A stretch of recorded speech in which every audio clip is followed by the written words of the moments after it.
हम लेकर आ चुके हैं आप लोगों के लिए 10 मिनट में 20 बड़ी फटाफट खबरें, फटाफट अंदाज में सुनाएंगे एक एक कर आज देश और दुनिया में क्या कुछ हो रहा है। दरअसल दोस्तों सबसे पहली जो बिग ब्रेकिंग न्यूज़ आ रही है, जयंत चौधरी का भाजपा के ऊपर बड़ा हमला।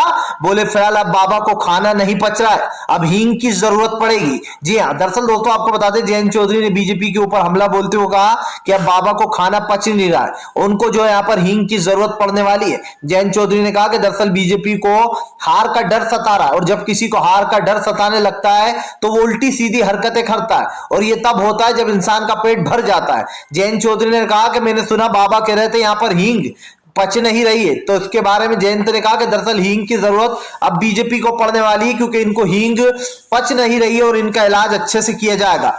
फिलहाल चलिए बढ़ते हैं एक और अगली बड़ी खबर की ओर। बता दोस्तों अगली जो बड़ी खबर निकल कर आ रही है, दरअसल आपको बता दोस्तों प्रियंका गांधी का केंद्र सरकार के ऊपर बड़ा हमला। बोले ये लोग नहीं जानते शहादत के मतलब क्या होते हैं, मेरी परिवार ने शहादत दी है लेकिन ये बार बार मेरे परिवार को अपमानित करते हैं, बार बार मेरे परिवार को नीचे दिखाने की कोशिश करते हैं। प्रियंका गांधी ने कहा कि अगर इनको पता होता कि शहादत का मतलब क्या होता है तो ये जानते कि परिवार टूट जाता है। जी हाँ, किस तरीके से मेरी दादी और मेरे पापा ने शहादत दी इस देश के लिए, ये सब लोग भूल गए। आपको बता दें प्रियंका गांधी ने कहा कि हमारे देश में जब देश के लिए दिल धड़कता है तो ये समझ नहीं सकते कि क्या तड़प होती है। जी प्रियंका गांधी ने कहा कि दरअसल केंद्र सरकार अपनी आंखें मूंद कर बैठी हुई है और उसको सब लोग बेईमान लगते हैं। जी जो पार्टी बेईमान होती है उसे सब लोग बेईमान लगते हैं। बोली मैं 30 साल से इस कैरियर में हूं, अभी तक मैंने कोई भाजपा का ऐसा रूप नहीं देखा जो उसने देश के लिए कुछ काम किया हो।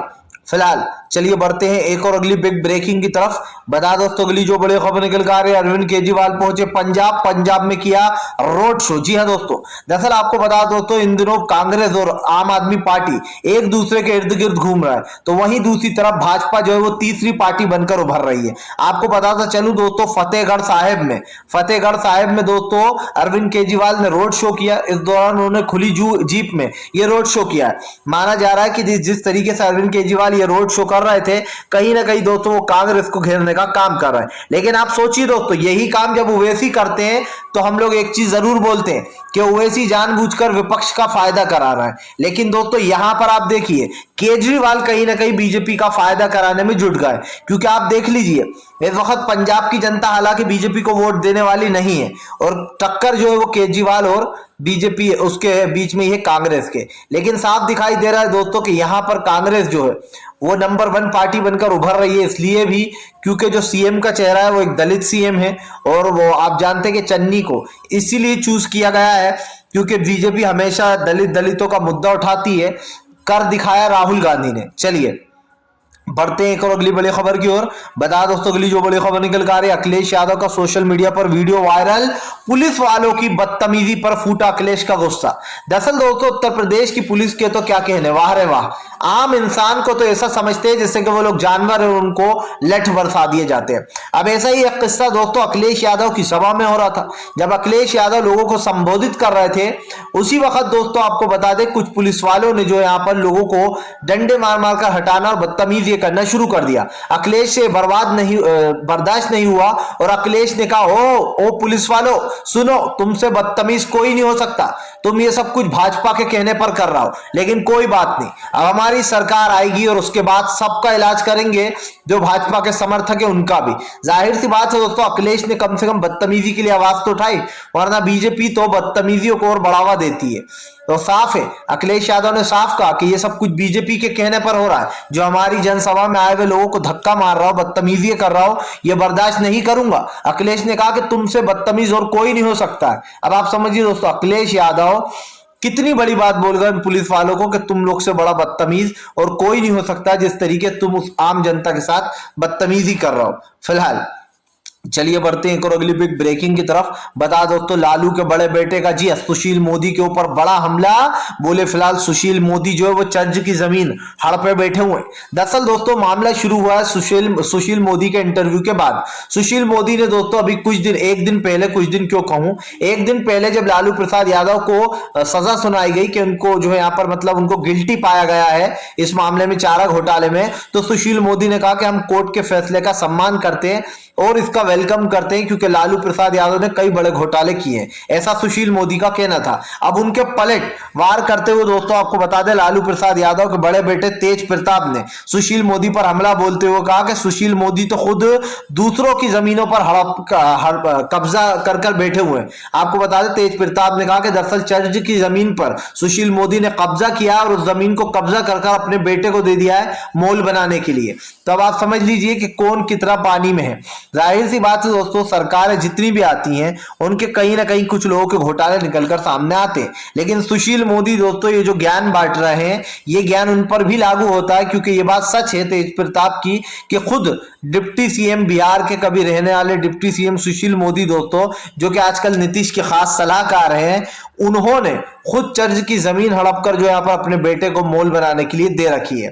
दोस्तों पत्थर तो वो मारे जिसके घर शीशे के ना हो, क्योंकि जिसके घर शीशे के होते हैं वो दूसरों के घर पे अगर पत्थर मारते हैं तो उनके घर पर भी असर पड़ता है, और ये बात बिल्कुल सच है। फिलहाल चलिए बढ़ते हैं हम एक और अगली बड़ी खबर की ओर। दादा दोस्तों अगली जो बड़ी खबर निकल कर आ रही, बीएसपी के नेता दोस्तों सतीश जी है चंद्रयान का भाजपा के ऊपर बड़ा हमला। दरअसल दोस्तों आपको बता दें, सतीश जी ने अब जो है यहाँ पर पूरी तरीके से भाजपा को घेर लिया। सतीश चंद्र मिश्रा ने दोस्तों बीजेपी के ऊपर हमला बोलते हुए कहा कि दरअसल जो विनय दुबे के बेटे को मारा गया था दोस्तों, आपको बता दें अमर दुबे को, और उसकी जो पत्नी है खुशी दुबे, उसको 16 साल की उम्र में जो जेल में डाल दिया गया। दोस्तों यहां पर ब्राह्मण काट खेला है, समझिए। सतीश चंद्र मिश्रा जो है उन्होंने जो है ब्राह्मण काट खेला है। सतीश चंद्र मिश्रा ने कहा कि दरअसल योगी आदित्यनाथ ने कई ऐसे इनकाउंटर करवाए हैं जिसमें ब्राह्मणों को बिना किसी वजह के इनकाउंटर कर दिया गया फर्जी मामलों में।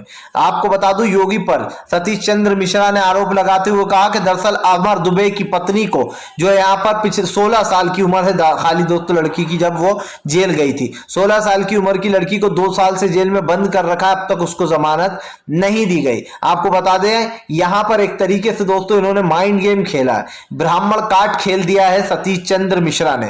सतीश चंद्र मिश्रा ने कहा कि योगी आदित्यनाथ जानबूझकर खुशी दुबे की बेल नहीं होने दे रहा है, क्योंकि वो बाहर आएगी तो कई रात बाहर आ जाएंगे। इसका मतलब समझते हैं आप दोस्तों, यानी कि बीएसपी नेता, जी हाँ, सतीश चंद्र मिश्रा ने एक मास्टर खेल खेल दिया है, ब्राह्मण काट बोल सकते हैं इसको।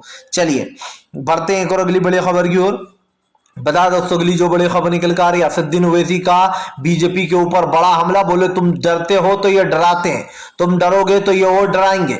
मैं किसी का नेता नहीं हूं, मुझे अपना नेता मत समझो, मुझे ऊपर वाले ने तुम्हारे लिए भेजा है। असदुद्दीन ओवैसी ने कहा कि खुद की लड़ाई इंसान खुद ही लड़ सकता है, खुद की जंग में वो खुद ही जीत सकता है, फतेह हासिल कर सकता है। ओवैसी ने कहा कि मुझे मत सोचो कि मैं तुम्हारा नेता हूं, मैं सिर्फ यहां तुम्हें इंसाफ दिलाने आया हूं और कुछ करने नहीं आया हूं। ओवैसी ने कहा कि दरअसल उत्तर प्रदेश में जिस तरीके के हालात बना रखे, उत्तर प्रदेश में लगातार सांप्रदायिकता नफरत का माहौल जो एक बीजेपी ने तय कर रखा है उसको मिटाने आया हूं। असदुद्दीन ओवैसी ने कहा कि बीजेपी कोशिश कर रही है देश में सांप्रदायिकता और नफरत फैलाने की, लेकिन वादा करते हैं कि इस देश की नफरत को मिटा देंगे। जाहिर सी बात है दोस्तों, असदुद्दीन ओवैसी के इस बयान के बाद सोशल मीडिया पर जमकर ओवैसी को प्यार मिल रहा। जी भाजपाइयों की उल्टी गिनती दोस्तों शुरू कर दी ओवैसी ने, लेकिन यह बात भी सच है कि ओवैसी खुद भी बीजेपी की बी पार्टी की तरह काम करते हैं। वो जानबूझकर दोस्तों ऐसे बिगड़े बोल बोलते हैं जिससे कि बीजेपी का फायदा हो। अब आप समझिए, अखिलेश की जीत देखकर ओवैसी को भी बुरा लग रहा है। भाई जाहिर सी बात है, अगर एक पार्टी मजबूत है तो एकजुट होकर उसी को वोट देंगे ना, ताकि बीजेपी का खात्मा कर सके, लेकिन ओवैसी उल्टा वोट कटवाने पहुंच जाते हैं। हालांकि ओवैसी का यह बयान तो खैर ठीक है कि बीजेपी जो है लोगों को डराती धमकाती है। फिलहाल खैर चलिए हम बढ़ते हैं दोस्तों एक और अगली बिग ब्रेकिंग की तरफ। बता दोस्तों अगली जो बड़ी खबर निकल कर आ रही है, अखिलेश यादव का बीजेपी के ऊपर बड़ा हमला। बोले फिलहाल सबसे ज्यादा हमले बीजेपी खुद ही करा रही है अपने ऊपर, ये खुद ही लोगों की सहानुभूति लेना चाहती है। दरअसल दोस्तों अब अखिलेश यादव ने बीजेपी पर निशाना साध दिया। अखिलेश ने बीजेपी पर हमला बोलते हुए कहा कि दरअसल बीजेपी खुद अपने ऊपर हमले करवाती है और उसके बाद वो दूसरों के ऊपर इल्जाम डालती है। अखिलेश यादव ने कहा कि बीजेपी डरती है, बीजेपी को डर लगता है कि कहीं हम चुनाव में हार ना जाए, इसीलिए बीजेपी खुद के ऊपर खुद ही हमले करा रही है। इनके नेता बिगड़े बोल बोल रहे हैं। आपको बता दें, यहीं पर नहीं रुके अखिलेश ने कहा कि जो लोग हमारी गर्मी निकाल रहे हैं उनकी खुद की गर्मी निकलेगी 10 मार्च के बाद। वो लोग गुब्बारे की तरह उड़ जाएंगे हवा में, जिया फूक की तरह गैस निकल जाएगी, भाजपा का सुपड़ा साफ कर देंगे। अखिलेश ने कहा युवाओं को नौकरियां देना बहुत जरूरी, देश बदहाली और बेरोजगारी से लगातार त्रस्त होता जा रहा है। अखिलेश ने दोस्तों साफ कर दिया कि बीजेपी की उल्टी गिनती अब शुरू हो चुकी है और इस उल्टी गिनती का काउंटडाउन दोस्तों पहले और दूसरे चरण से ही शुरू हो गया था, क्योंकि अखिलेश ने 2 चरणों में ही दोस्तों अखिलेश का दावा कि उन्होंने 100 सीटें पार कर दी हैं। फिलहाल दोस्तों अगर आपको हमारा वीडियो अच्छा लगे तो इसको लाइक कीजिए, चैनल पर पहली बार आए हैं तो सब्सक्राइब कीजिए, पास में एक घंटी आएगी इसको भी ऑल नोटिफिकेशन पे दबाइए। इससे ये होगा दोस्तों कि हम जैसे ही वीडियो अपलोड करेंगे आप तक नोटिफिकेशन पहुंच जाएगी और आपको इस तरीके के सभी वीडियोस मिलते रहेंगे।